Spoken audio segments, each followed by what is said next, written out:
हाँ प्यारे बच्चों, आज हम पढ़ने वाले हैं।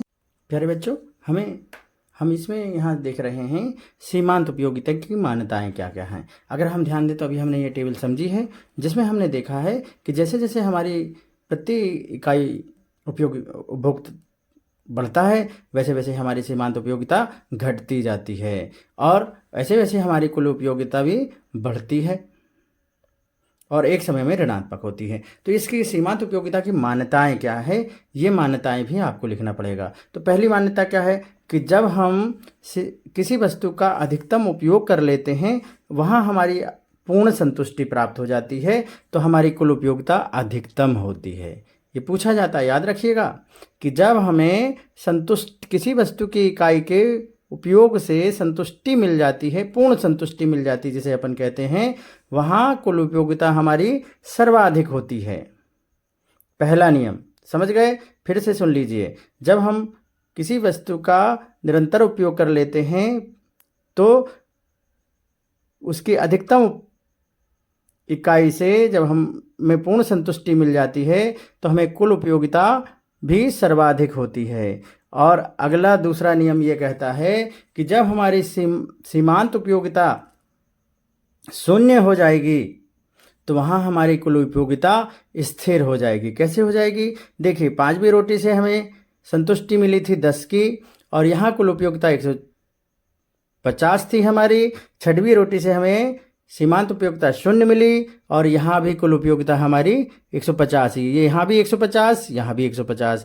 इसलिए हम कहते हैं कि जब हमारी सीमांत उपयोगिता 0 होती है तो कुल उपयोगिता हमारी 150 या यूँ कहें हम कि स्थिर होती है। मतलब सीमांत उपयोगिता अधिक 0 होने पर कुल उपयोगिता हमारी स्थिर हो जाती है। आगे हम बढ़ते हैं। ये दूसरा नियम हो गया कि सीमांत उपयोगिता 0 होने पर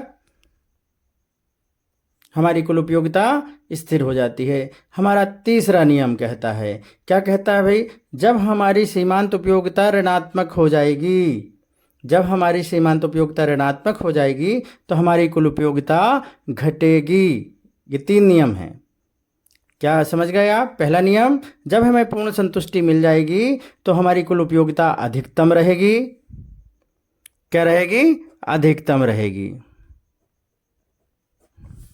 और दूसरा, जब हमें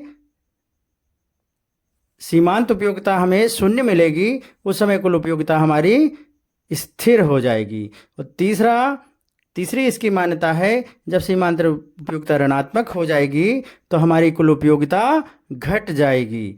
ये हमें तीन नियम इसमें से याद करना चाहिए, क्योंकि सीमांत उपयोगिता से ही कुल उपयोगिता निर्भर करती है। और ये प्रश्न बार बार आते हैं, खालिस्तान में भी आ सकते हैं, इसलिए याद रखिएगा।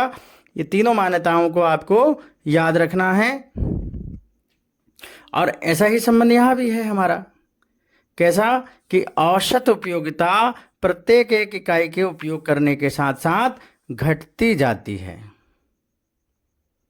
यहाँ देखेंगे हम 50 से 45 से यहाँ पे 20 तक पहुँच गए, मतलब हमारी औसत उपयोगिता निरंतर घटते जाएगी, पर कुल उपयोगिता हमारी अधिकतम होगी, फिर स्थिर होगी और घट जाएगी। सीमांत उपयोगिता को देखें हम तो सीमांत उपयोगिता पूर्ण संतुष्टि पर जाके सबसे निचले स्तर पर होगी, फिर उसके बाद 0 पे जाएगी, उसके बाद ऋणात्मक हो जाएगी।